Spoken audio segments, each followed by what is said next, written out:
Murder at Dalloway Manor.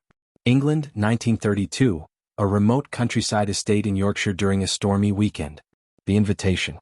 10 strangers receive elegant invitations to a weekend retreat at Dalloway Manor, an old Victorian estate nestled between moors and mist. The host?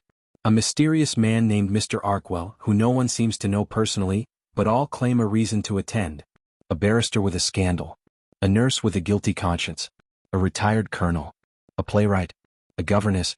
A doctor. A reverend. A housemaid. A wealthy widow. And a young man who simply signs the guest book, X. As the guests arrive, the storm hits. Power flickers. Phone lines are down. And Mr. Arkwell is nowhere to be found. Only a note waits for them. Welcome. During your stay, you will all be asked one question. What did you do that you thought no one knew? The first death. The next morning, the colonel is found dead in the library, poisoned by something in his tea. The guests panic. There is no way off the estate. The bridge leading to the manor is flooded. They are trapped. And then a second note appears. One has paid the price. 9 remain. Everyone is now a suspect, and everyone has a secret. The investigation. The governess, Miss Julia Gray, takes charge. Sharp-minded, composed, and clearly more observant than she appears, Julia starts collecting clues. Hidden diaries. Old photos and drawers. Footprints on the upper landing.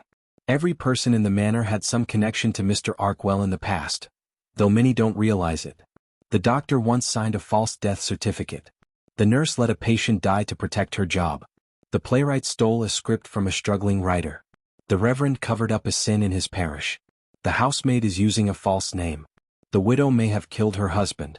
And the man known only as X seems to know everyone's sins before they're spoken. One by one they begin to die. Each murder is poetic, tailored to the person's crime. The twist. Julia finds an old letter in the manor's attic.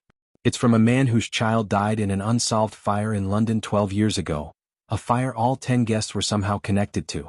The letter ends with, "If the law won't give me justice, I shall become judge and executioner."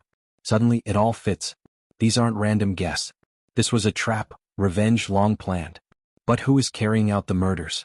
Is Mr. Arkwell hiding in the manor? Or is one of the 10 guests the killer? The final revelation. Only Julia and X remain.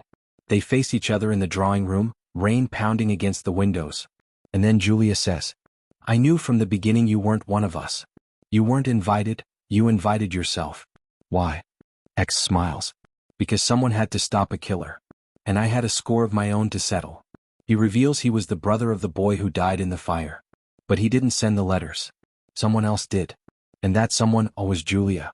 The quiet governess. The one no one suspected. She had once been a maid in the building that burned. And she had watched it happen. Julia lifts the final glass of wine, ready to toast her own ending. But X already switched the glasses. She dies peacefully. Epilogue. The manor is found abandoned after the storm. Only one man is alive to tell the tale. But no one can confirm his identity. And on the mantel, in perfect handwriting, someone had left a final note. Justice has many faces. Some are kind. Some are cruel. All are deserved. J.G.